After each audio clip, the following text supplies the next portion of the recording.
Okay, guys, stream is officially up if you want to load it, if you haven't already.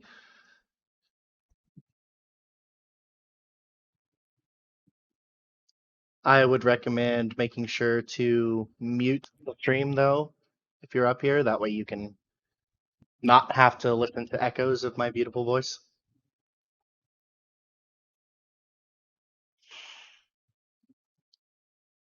So anyways, gonna be just a basic intro to hunting in Eve. It's gonna be applicable for just about any type of fleet you want to do, be it Black Op, Goku fleets, just random roams.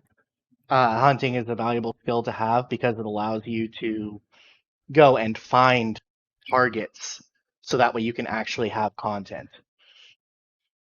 Now, the first thing I'm going to cover is dot.lan. For those of you guys who don't already know what it is, it's an out-of-game tool. It's browser-based, allows you to view ESI data that would be displayed in the map or buried in info screens very quickly.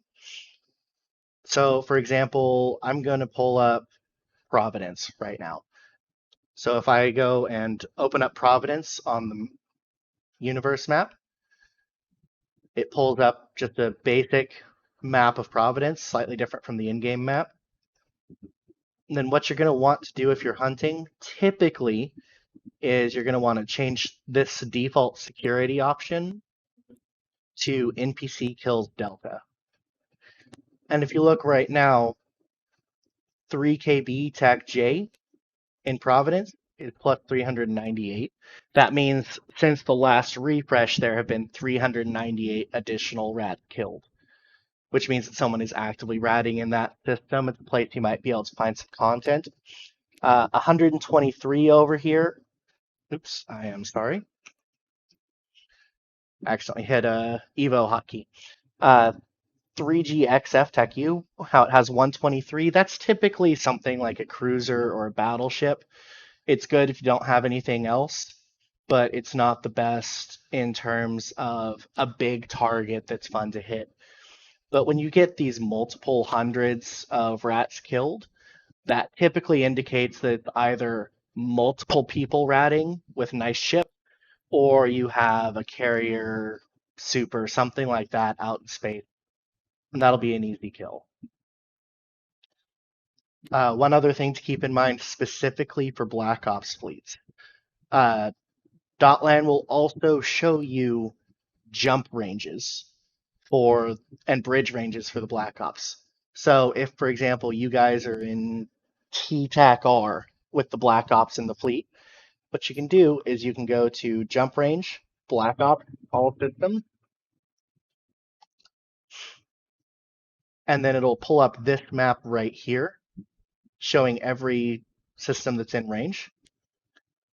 And then from there, you can also click on the specific jump range map for a certain region, and you can still see the NPC kills delta. Every system that has that black circle on it is one that you're in bridge range of. Any questions so far?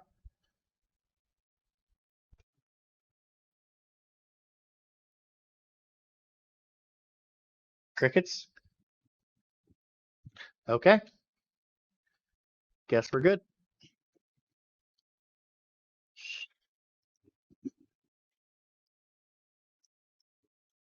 Okay, so I'm on the test server, so don't have to worry about anyone trying to stream snipe me, hopefully. And I've got a couple people out having fun while they wait for me to hunt them. So a couple basics of a hunting fit.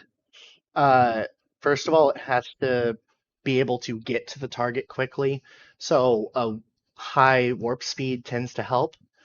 On top of that, if you are hunting for a Black Ops fleet, a covert sinusoidal field generator is pretty much a must.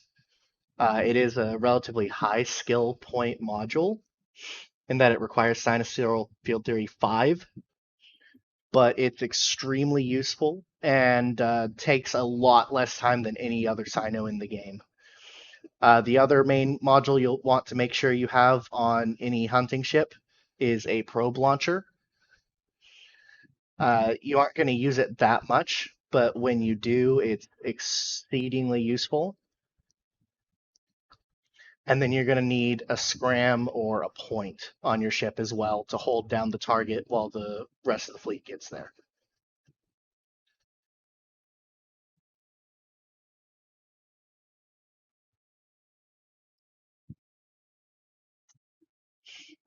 Anyone have any questions while I go fly around to get to where I know someone's waiting for me? Because I cheated a little bit. Sorry, Quinn, I was a bit late. Where are you streaming this? Oh, there's a link in the ping that I put out to my Twitch. Just go ahead and click on that and it'll pull it up for you. Okay.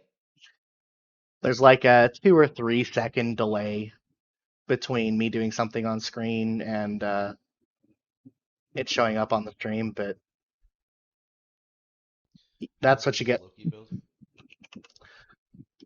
This particular one you aren't going to want to run. It's a very typical test server fit, but you can get an effective hunting Loki, Legion, Tengu, any T3C for 700 or 800 mil, and it'll be decently tanky. Have the cyno, the cloak, some newts or nosses, whatever you need.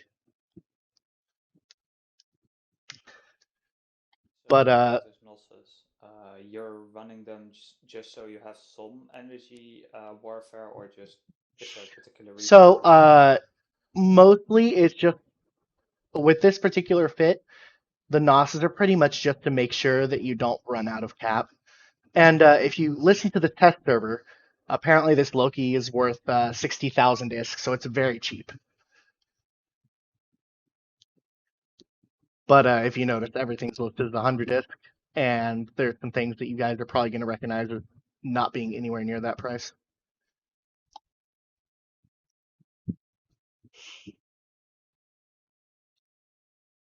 Even Trite is under disc on the test server, I believe.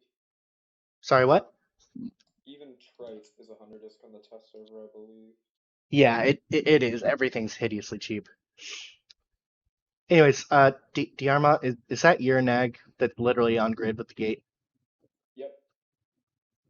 Go figure. Well, that's not going to be very helpful for showing how to hunt. I'll go up. Find someone else. Yeah, I know. Okay, so first thing you're going to want to do, which I just screwed up, whenever you jump in system, go ahead and drop your probes. It never hurts, and it gives you the flexibility to pull them up real quick instead of having to decloak to launch them if you're in a T3C or a recon or anything like that. Next thing you're going to want to do, assuming you aren't in a dictor or something like that for Goku, is cloak up. Cloaks are very valuable for hunters. It allows you to warp around with relative impunity. After that, the next most important thing to do is open up your dscan window. And typically you will want to filter it down to just ships. It doesn't seem to be cooperating with me though. Anyways, so if you notice, there's a Zernatra on dscan. So if you have enough DPS to actually break a dreadnought, something like this would be an extremely valuable kill, to say the least. And because it costs so much, people tend to bling them out a little bit. This Naglfar that we saw as we jumped into system, though, is going to be a much riskier target because it can fit high angle guns. So if you bring anything other than bombers or destroyers, really, it'll be able to track you and apply to you decently well, assuming the pilot knows what they're doing and pops their drugs, uses their grapplers effectively. And assuming they aren't siege fit. I'll show you how to check that out in a bit. but we know that there's a Xenatra out in the system. There are a couple ways you can find him. If you can't fit a probe launcher for some reason, what you're going to want to do is just start shrinking the range on your dscan until the Xenatra vanishes. So that tells us that it's at something between 5 and 10 AU. So from there, you can actually go and type in. So I can go and say 7.5 AU and then scan again, and the Xenatra is still there. So now we've narrowed it down by half. We can do it again by going to 6.2, and the Xenatra is still visible. So you just keep going, and eventually you'll get to the point that you don't see it anymore. And then you just flip to going back up if necessary. But I think we're good. Can I add some? If you hover your mouse over the number and then use the scroll wheel, it puts the numbers up and down by 0.1 increments. Yes, it does. Thank you, Brave. I just tend to not do that because it's typically faster for me to type. And by the time I'm already typing it, I'll just keep typing instead of flipping to the scrolling. I'm lazy. So, but if you look at overview, we have one thing in system that's at 5.2 AU, which is where we found him at. So I'm going to go ahead and warp to 10 on that, so that way I stay cloaked.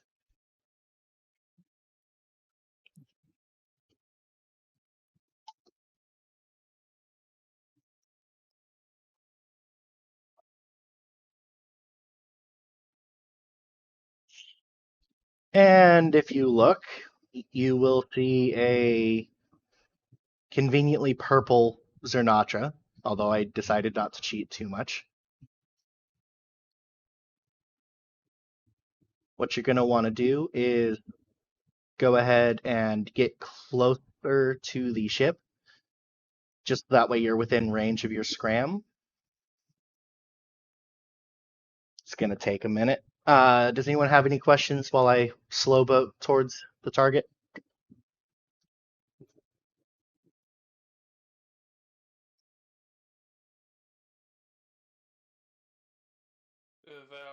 Do you only use the range option on the dscan window, not the direction one? So I'll get to that in a bit. I was just going through the absolute basics, and then I happen to be able to isolate. I'm sorry. Is this better now? Not really. Of course. Also re. Buffering on Twitch as well. Yeah. Yeah, my network decided to take a shit. Oh, you sound better now. Yeah, OBS says it's reconnecting. Shit, click the wrong button. Why did you warp? And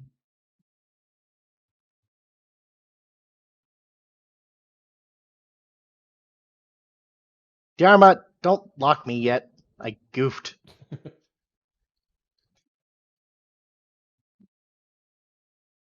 Re. You boys just warp off and try this again. Yeah, that's exactly what I'm doing. Also, Graxon, what? Why are you at that mobile depot? You didn't say anything. Okay, stream's back up. It's behaving again. Hopefully it'll go live in just a second. There we go. Can everyone see me again? Yep. Yep. Okay, perfect. Okay, so while we're here, we're at a different range now. He's going to be within 1 AU, if I remember correctly. There we go. So since it was brought up, I'll go ahead and show you guys how to lock down with the angle. Basically, what you're going to want to do is have your probe scanner up and your overview up. So you're going to restrict your angle down to 5 degrees. And then you can just go and V and click. Sorry, you press V after clicking on something. My bad. So for example, right over here, we already know that he's at the cyno jammer, right? So there we go. Press V and click. There we go. If you go and look, he just popped up on dscan where he hadn't been before. So that tells us exactly where he is.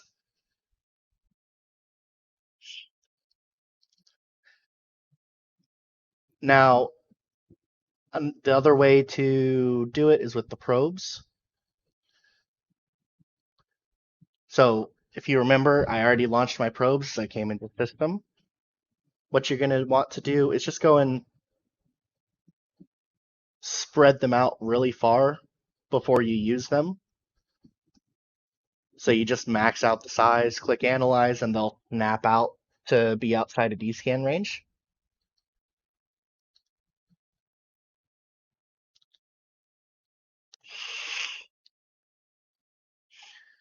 And since we happen to know roughly where the target is,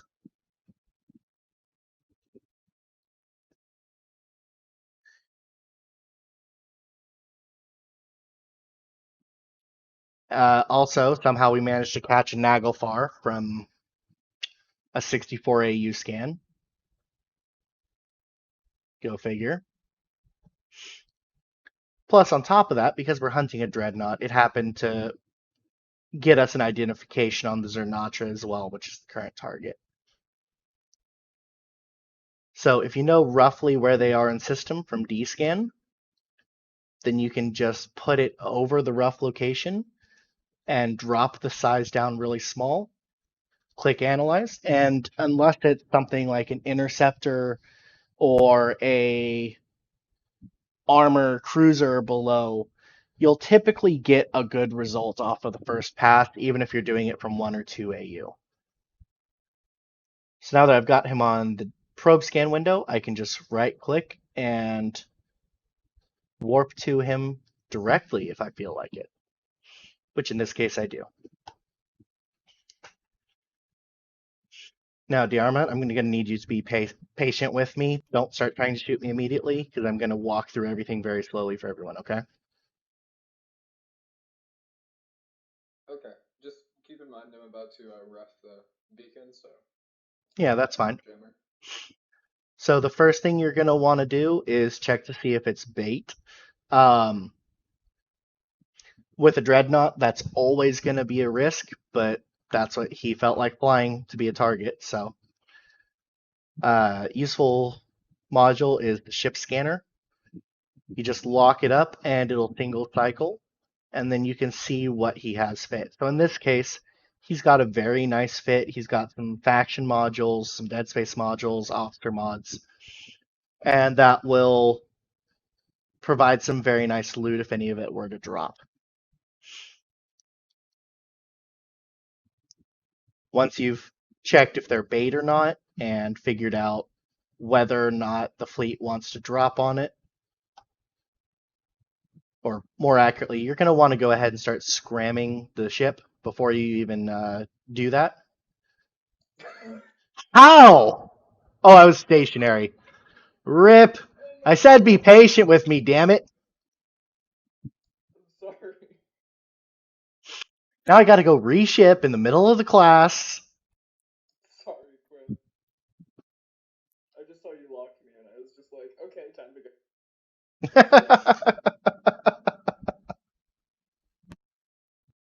Okay, so I'm gonna interject here. What we're gonna be doing next is a good old-fashioned Dread 1v1 at the Sun, I guess.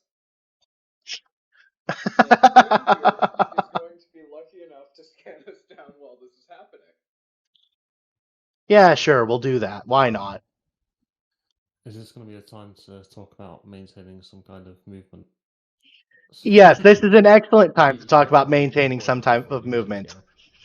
So since this is a classroom environment, I tried to ask Diarma to not immediately shoot me, but apparently he didn't listen. It's not my fault you were stationary. He's just making it more realistic. I can see if I just gonna shoot at you. Oh yeah, of course. Be stationary. Yes, yes. Anyways, typically you'll want to. The easiest way to do it is to just set up an orbit within your optimal range for the scram. But if you really feel like it, you can also maintain an align towards the celestial, so you can align to something, then align to something on the other side. So that way you're always able to hold your prop mod and get off if need be.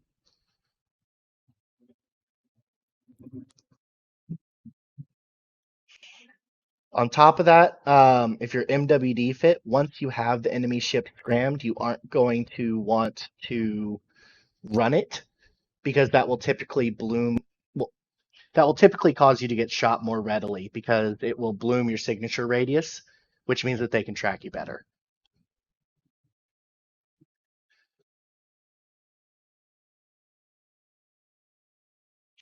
Also, general tips and tricks, if you want to get the exact same fit again with everything you had in cargo, you can pull up your kill mail and click buy all.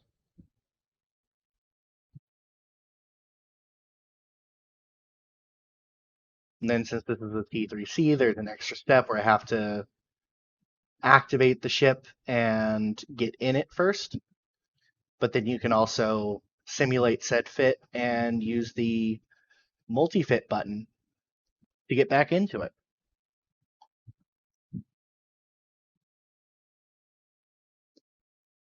Pro tips.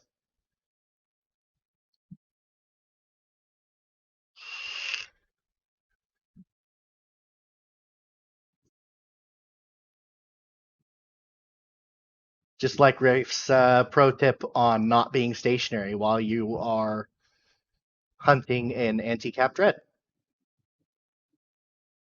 Tends to end badly. It's also a pretty decent reminder if you're going for something like a Phoenix, being stationary doesn't matter as much as long as you don't have your prop mod on, since missiles apply much differently than turrets. Very true. So, just for anyone who does, if you're going to be hunting in anti-cap turret dread, the second you light your cyno, you are basically 100% vulnerable and will probably get one shot. So it's never really a great idea. This is just being used as an example. exactly.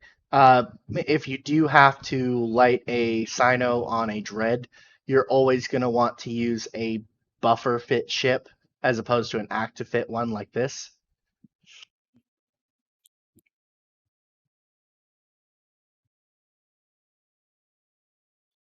Because, like, for example, a buffer legion can still fit a covert cyno, and that will give you close to 200,000 EHP, which is enough to survive at least 2 or 3 shots from the dread. And if you're hunting with a T3C and you're hunting something like a dread, you're probably running a T3C fleet if you're doing blops, which will mean that hopefully you'll have some logi that can rep you up in between the dread cycle, but you're also at extreme risk of just having the ship destroyed before you have a chance to do anything else.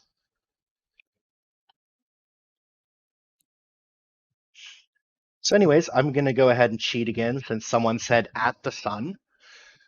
And I'm going to skip the stuff I already showed you and just go straight to scanning the sun and getting a direct warp in.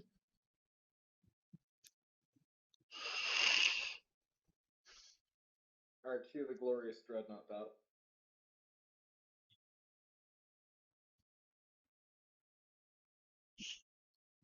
Also, pro tip, if you care that much about the value of your ship, you can go and make sure not to recall your probes until after you've dropped the fleet on somebody, so that we have a lower risk of them showing up on your kill mail.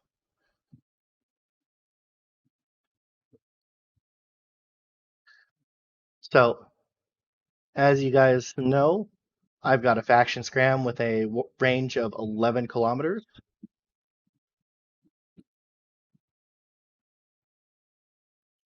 Which means that I can orbit at 10, no problem.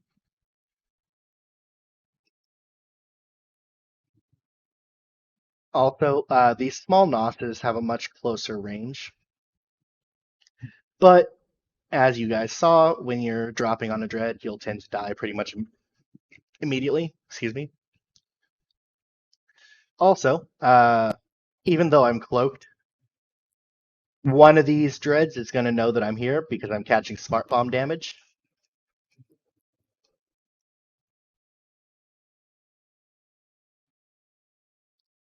So, as I said before, you're going to want to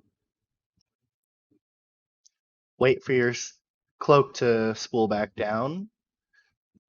Recalibration time is a thing. Then you're going to run the ship scan real quick. Make sure you stay alive. And if you look, I got slightly different results this time. That's something with the ship scanner. It gives you a rough idea, typically, not the full knowledge. After that, what you're going to do is you're going to make sure that you get a scram on the ship. As Shattered said on a fleet the other night, point is not a disruptor, point is a scram, because MWDs and MJDs are a thing. Then you're going to check with your fleet that you are hunting for and see if they want to take the take the fight. It's bait. It just make sure it isn't bait. Anyways, if they don't want to take the fight, this is a position that you can typically recover from, unless it was horrible bait. Easiest way is just simply warp off and recloak.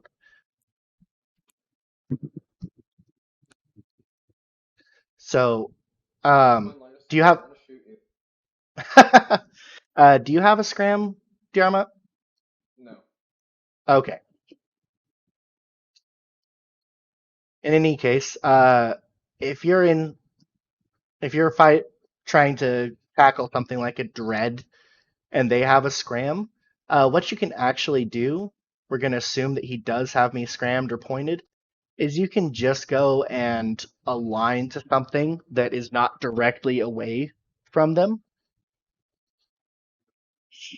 And eventually you'll be able to pull out of range even if they have you scrammed. So for example, there's a Garisa port right here. I can align to that. It's going across his range as opposed to into it. So if he had a point and I decided to get out right now, it's only going to take a couple seconds and I will be breaking point range. I just lost my scram right now because I drifted out of range. And right now is typically when you can get off because most people don't run blinged points on their ships. Then you can just right click, warp to at range, and as soon as you get that warp drive active animation, you can light your cloak.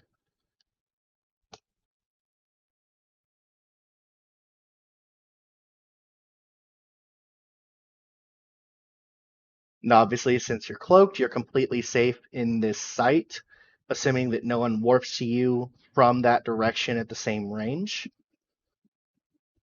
And to counter that, you can just ping off to a different site as well, or a different celestial, different structure, whatever you want to warp to.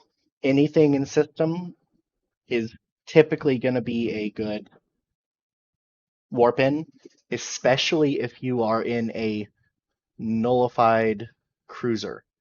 The T3Cs are one of the few ships in the game that can get the same bonus as an interceptor where they can ignore bubbles. That's why they're one of the reasons they're extremely useful as hunters. Any questions? When you're looking at your mid slot, what makes you go for, say, a scram over a point and a web? That would be. Sorry about that. That would be so that way you can shut off the micro warps or MJDs of the enemy ship as well. So a warp disruptor will only prevent them from warping, and that's assuming that they don't have any warp core stabilizers fit. Which, if they're bait, a lot of times they will.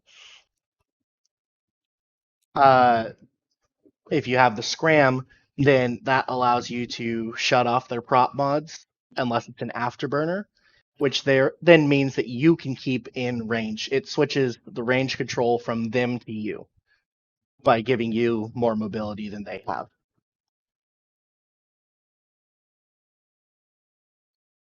Right, thanks.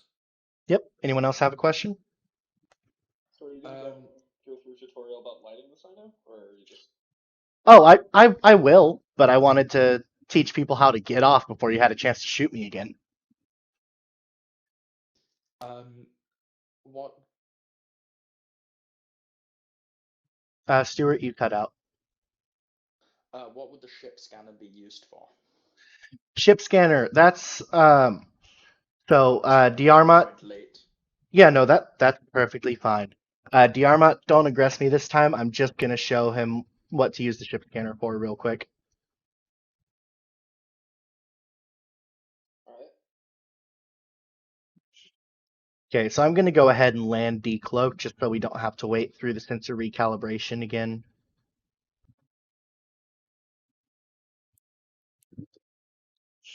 So the ship scanner is on the fit, so that way when you first land and decloak, the first thing you do after locking them up is pull this. And what it does is it allows you to see at least part of their fit. You can also pulse it a couple more times to double check it. See, I pulsed it again and I got more of the fit. And then 3 times, you'll typically get a really good idea of what was there. Everything should have shown up at some point in there. All that's really going to do is give you an idea of whether or not they're bait. Like, for example, if it's just a solid brick fit with grams and newts, you know to immediately get off. But in this case, it's just a pretty standard Zernatra fit. So assuming we actually have the DPS to break a dreadnought, which something like a Goku fleet would, but your typical Black Ops fleet, unless you're running with Bombers Bar or something where they can just throw that many bombers at it, Goku style, it's going to be very hard to pull off.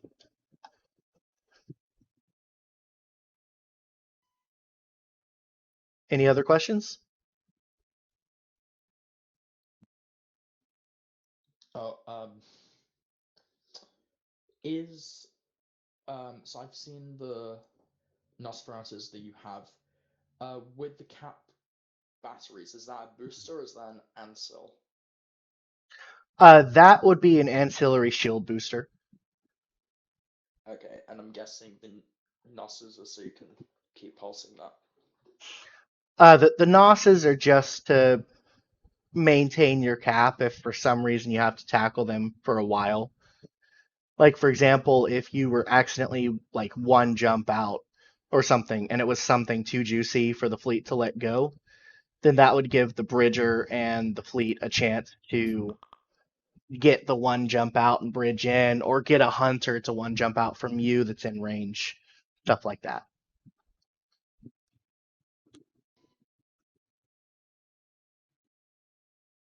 Any other questions, Stuart? No. Okay. So, anyways, once you have scanned them and gotten your scram off, what you're going to want to do is double check with the fleet if they even want to take the fight. So you're going to tell the FC you have a target. In this case, I would make sure to bring up the fact that it's a Zernatra, which means that it's not going to be able to apply very well to the fleet. He's not going to be able to haze us off very well. I would mention the fact that there's also a Naglfar on grid, which can be high angle fit. In fact, let's see how he's fit up right now, since I've got the ship scanner anyways. but the Zernatra is the juicier target, so we're going to want to make sure to try and keep that one caught over the Naglfar. And in this case, it's a very nice fit. We've got faction damage control, gyro stabs. Looks like he's buffer fit. He's got faction shield extenders and dead space hardeners, but we didn't see the guns. And there we go. He's got the Hexa 2500s, which, if I remember correctly, is the high angle guns, right, Diarma? No, these are anti-cap. They're anti-cap. Okay, so it's the Octas. Oh, right, it's the 800 are the high angles. So in this case, we don't have to worry about taking too much damage from the nag either. Once you know what everything looks like in the game, you can also just look at it while you're cloaked and visually check what types of guns it has.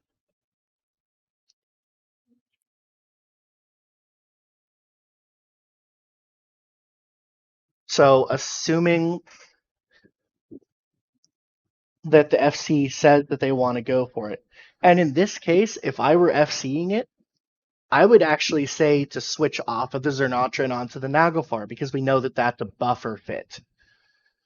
Which means that all we have to do is keep it trapped for a while, and we'll eventually be able to apply enough damage to bring it down anyways.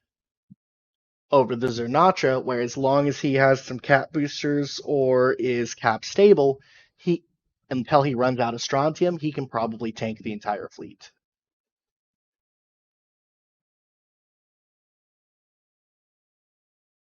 So what I would do in this case is, since the FP, myself, quote unquote, is recommending it, I would pulse my prop mod to make sure that I get in range of the Naglfar after I switch my orbit, red cycle the scram, and flip it onto the Nag.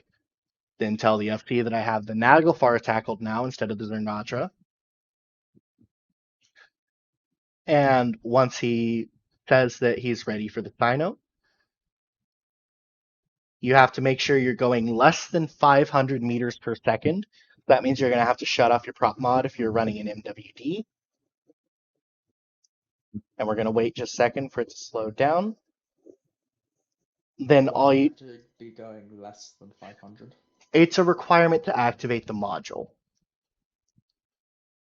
Okay. So if you look right here on attributes, where is that? Okay, I'm not actually seeing it in the attributes. I thought that it would be there. But if you activate it over, I think it's technically like 545 meters per second, it'll fail to activate and give you a notification that you have to slow down. Okay.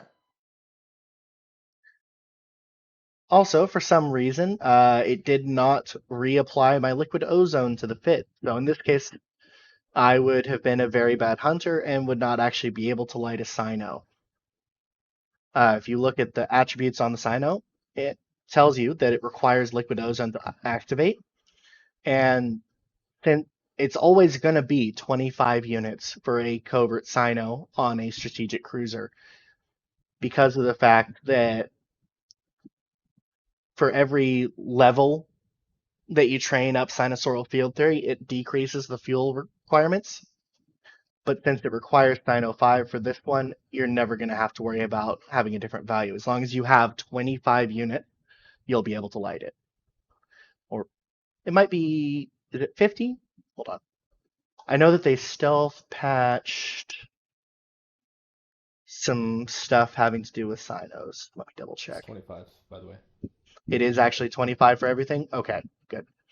Regardless, Recons. Well, except for recons, but recons Yeah, recons and ventures, actually, although you can't fit a covert cyno on them, have a 50% fuel reduction. And they also have, the recons have a time reduction. So you only need 30 seconds of immobility to be able to light a cyno and get the fleet in. Whereas with a strategic cruiser or a bomber covert ops ship, you'll need a minute for a covert cyno. Still a lot better than a regular cyno if you're trying to bring caps in, but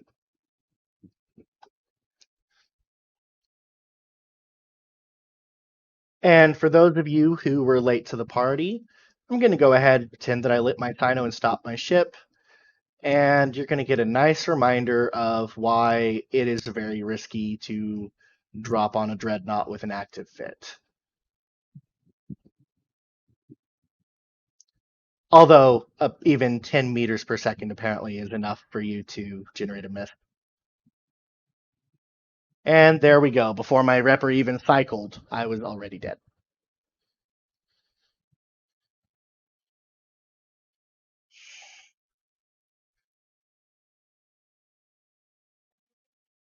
Any questions?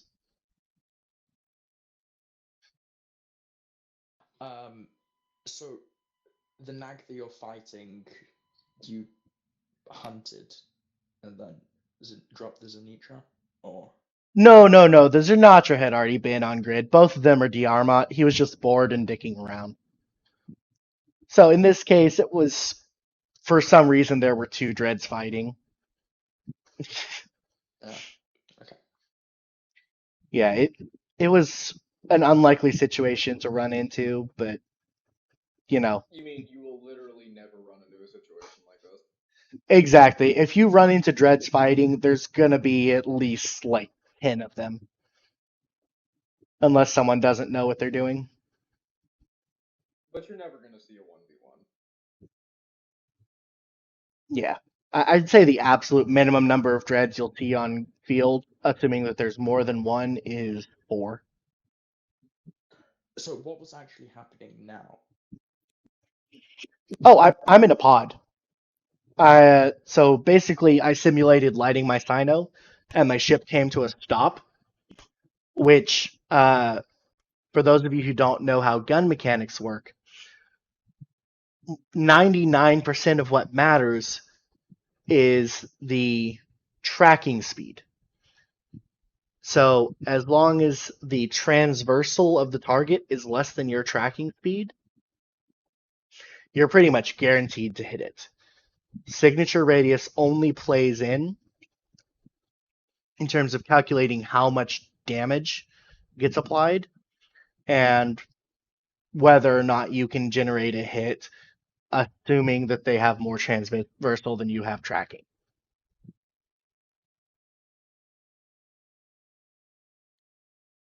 So every unit of transversal is 1 meter per second.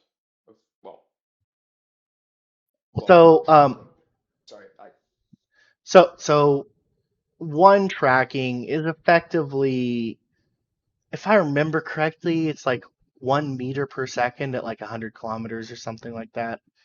I don't know the exact ratio of speed to distance for the calculation off the top of my head, but long story short, for capital ships to be able to fly with you with non-high angle weapons, as in with anti-capital weapons, you have to be sitting completely stationary.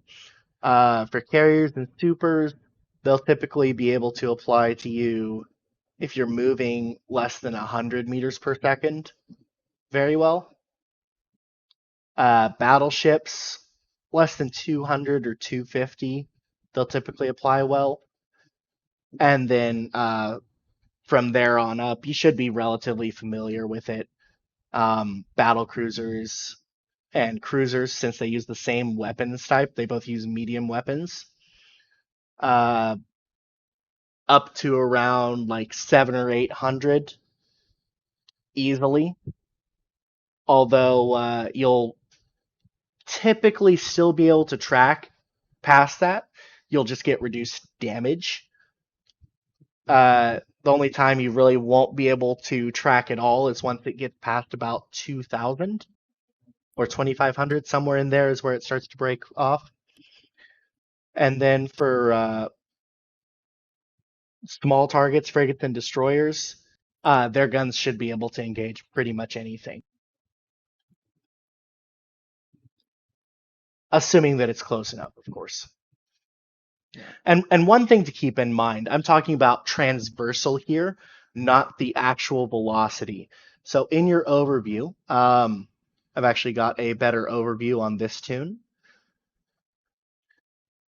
So if you look right here, I've got both the velocity and the transversal velocity. So if I start moving, all these targets are stationary. So their transversal is going to be exactly what my speed is, unless I'm heading directly towards them or away from them. So if I just go and approach these Templars, once I get turned around, as you see, I'm still speeding up, but my transversal is dropping because I'm no longer going side to side. Transversal is a measure of how much you have to track to stay centered on the object.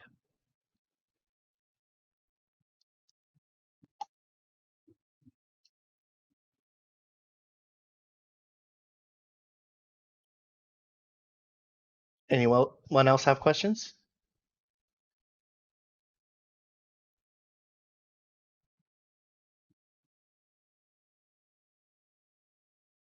Okay, well, I can't really think of much more that would need to be covered in a basic class. What's up? What caps can you apply this type of hunting to? Well, we just happen to have cap as the example because that's what Diarma pulled out to be a target.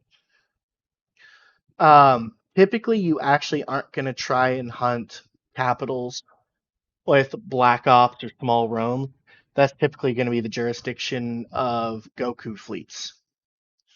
Massive numbers of bombers with T2 torpedoes and all sorts of other stuff is going to be the best way to apply damage. And you'd be doing that with 100+ bombers in fleet. So you're talking possibly 100,000 DPS. That's the equivalent of like 10 dreadnoughts in terms of the raw DPS, assuming you have 100 polarized bombers. But a typical Black Ops fleet or a small roam is actually going to go after things like rattlesnakes, Macarials, like just 10 out of 10 battleships, or, for example, mining fleets. You can take down orcas, porpoises with relative impunity, as long as they don't have a whole bunch of skiffs with drones out, with just about any size fleet. Because their ability to fight back is very limited. They tend to be buffer fit instead of active. There's a little bit of ship awareness that goes into it, but the FC should also have an idea of what the fleet can and cannot engage. So when you're first starting out hunting, you don't have to have that inherently.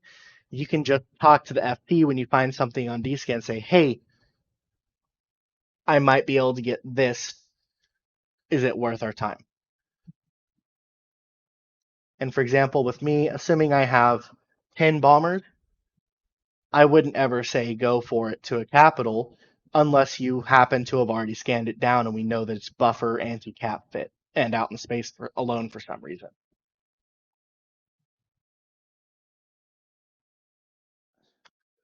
Okay, last question, because I missed the beginning. How would you actually find? Oh yeah, I'll go back over some dot.lan stuff real quick in dscan. Okay. Oh, come on. Sorry, my push to talk key got in the way. So there's a third-party resource called dot.lan. It's evemaps.dotlan.net. Yeah. So what you're going to want to do to be able to figure out where some targets might be outside of your system is you're going to go to the region you're in and then load up NPC kills delta under this Dropbox right here. And basically, if it's positive, that means that ships are actively getting killed. And it's like they're sorry, I lost my train of thought entirely. It means that rats are dying.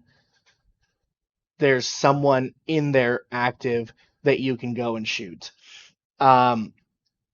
less than 200 tends to be cruisers, maybe a single battleship. Above 200 or 250 is when you want to start looking at it a lot more closely. So, for example, in Providence right now, there might be a carrier ratting in TTAC-R. That's what that 256 tells me, is that it's either going to be multiple subcaps or probably a carrier. If it was a super, it would typically be like 500 or more, unless the super just got started right before it rolled over. So is that kind of how much is being killed in an hour or per hour? It's I believe it's per hour, yes, but don't quote me on that. I don't know the exact time frame before dot.lan cycle. Okay.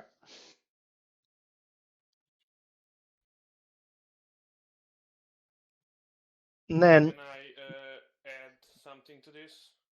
of course, So another way to find stuff to kill in dot.lan is, for example, if you're looking for not just ratters but for miners as well, is that you can look up in dot.lan the activity defense multiplier, and if it's high enough, it usually means that there are miners that are usually mining there. yep. If And you, sorry, go ahead.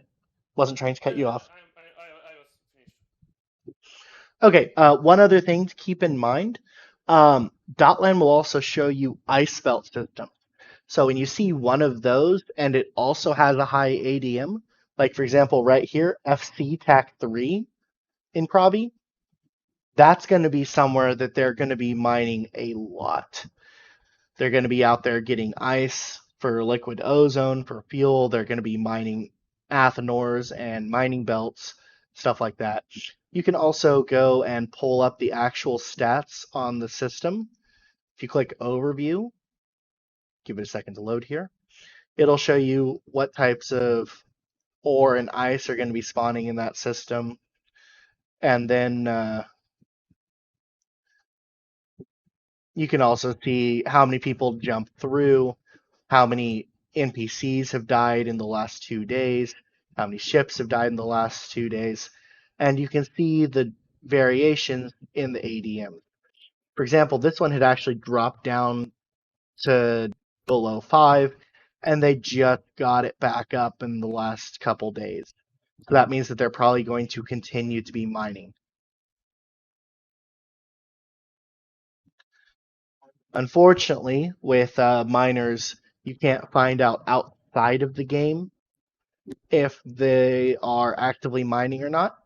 But what you can do is once you've identified a possible location on dot.lan, you can switch back over to the in-game map and you can show info on that system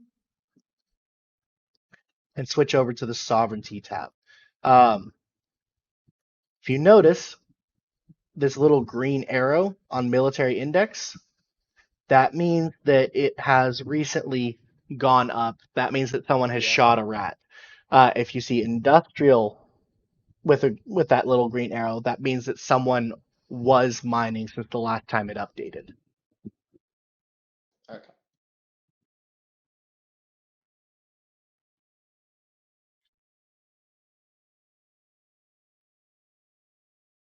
Okay, so can I just add something here? So for you hunters, another really useful third-party tool is something called Pirate's Little Helper. Now, Pirate's Little Helper is a variety of third-party tools in one. It has dot.lan map built in, I believe, but that's not the important part. The important part is the ability to copy and paste local information into it, so you can get an idea of who's in local. Say you have a juicy target, but you're not sure if you want to drop because there's a lot of people in local.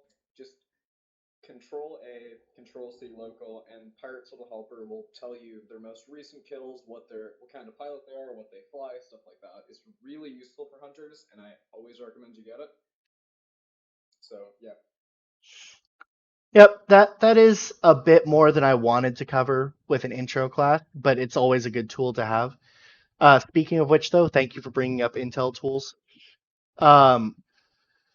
Just in case anyone doesn't know how they work, give me 2 seconds, and I will show you Brave's own Intel tool that anyone in Legacy should be able to access. First, though, I'm going to get a local scan started, so that way I don't have to flip back.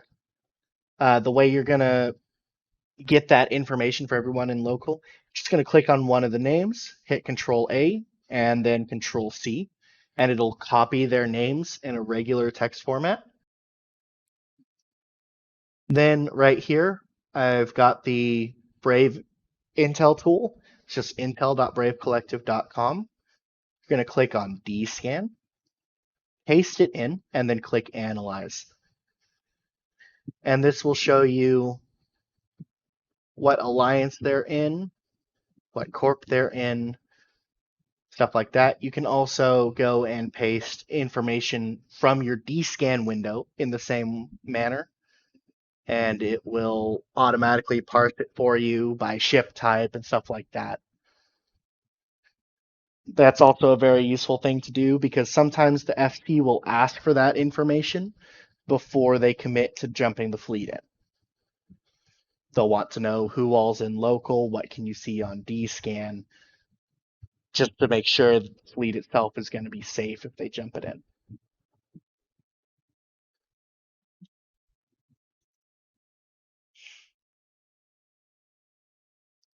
And Stuart, you needed me to run over dscan again for you, correct?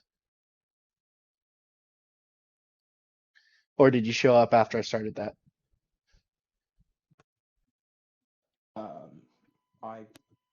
I essentially showed up when you were saying, I think it was when you were talking about warp scrambling and so on. Okay.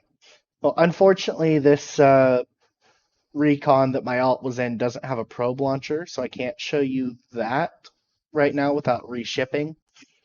But I can go ahead and show you dscan. So basically what you do to find someone with dscan, you're going to start out with maximum range, maximum angle, see if there's anything at all in range. You're also going to want to load something like a ships only onto your dscan, and wow, lo and behold, there's a Helen system. So we've got something a little bit more interesting to dscan down, since that's probably going to be at an anomaly. Ah. Although, I mean, you can't interrupt, but we're just doing a little fucking around thing. you're about to be able to scan it down. Oh.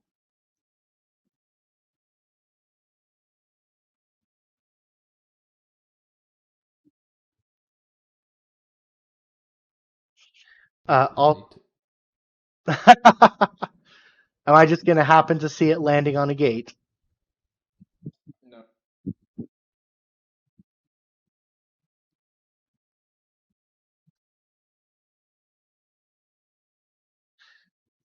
Anyways, so one thing you're typically going to want to try and do when you're doing your first pass is you're going to want to try and descan from the center of the system, assuming it's not absolutely massive, because that's going to give you the best coverage of everything in the system. If it's like a 100 AU system, you're going to have to rely on probes to figure out where things are, unfortunately. Okay. So I just warped to the sun, popped dscan again, and lo and behold, the hell is back. So now, since it vanished and then showed back up, I have a vague idea that it might be over here at the Keepstar. Which it is not. Okay.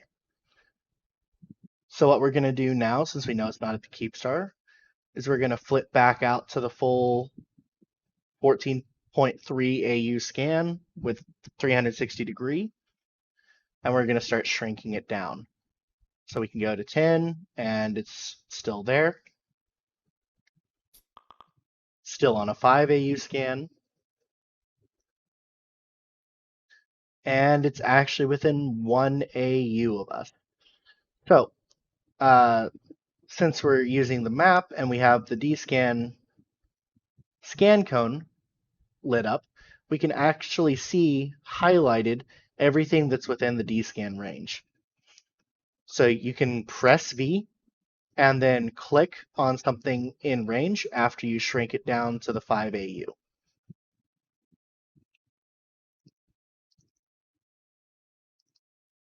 Like so.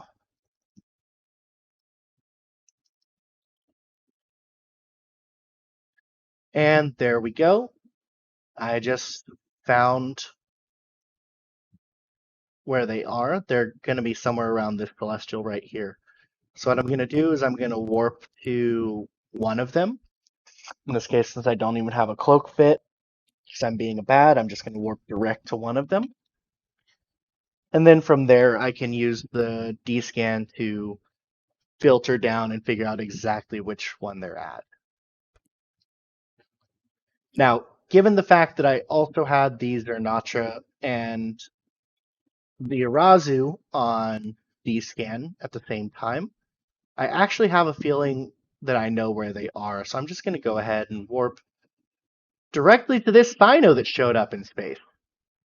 It's been there for a few minutes. Yeah, I missed it. Haven't seen it yet, Quinn. Yeah, I missed it. I wasn't looking at my overview. That's what it was.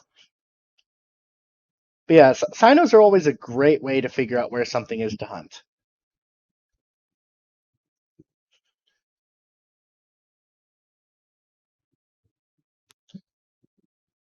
And the hell just warped to the sun. Maybe not the best place to warp, granted. Exactly. But you can also just look in space, see where they're warping to, and then proceed to warp directly after them. Almost anything will be able to warp faster than a super if you're lucky enough to run into one and have a chance in hell of killing it.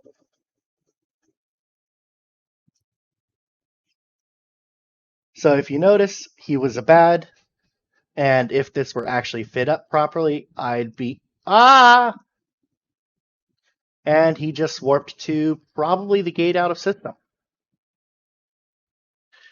One thing you do have to keep in mind, though, with supers, you have to have a warp disruption bubble or a hick point to be able to hold them down initially. So, for example, with our Blops group, all hunters are expected to carry a mobile small warp disruptor with them.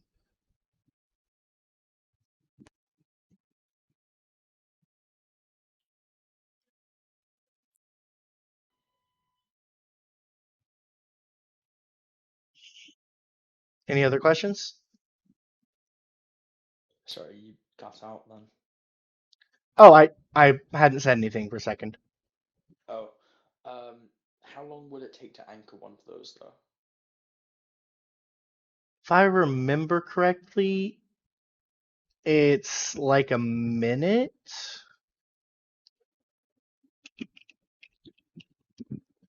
So how are you going to keep hell? Well, on grid there's for a trick to that. Hold on. Anchoring to... Oh, it's 2 minutes. Okay, so basically what you're going to wind up wanting to do is ram the hell, because you can still prevent it from being able to micro warp drive to accelerate itself into warp. And because it's so big and takes so long to align, you can just bump it.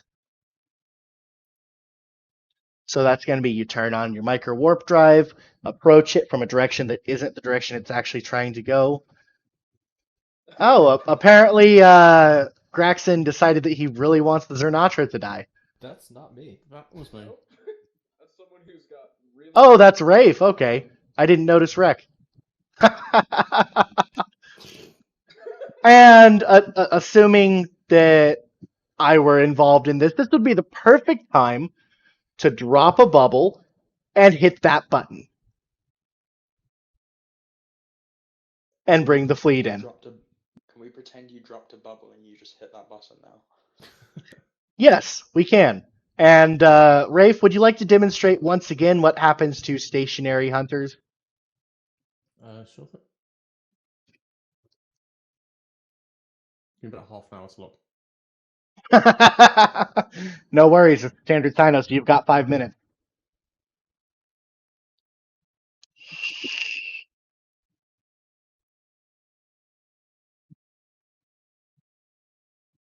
Oh wait. Oh no, yeah, that's Ragnarok.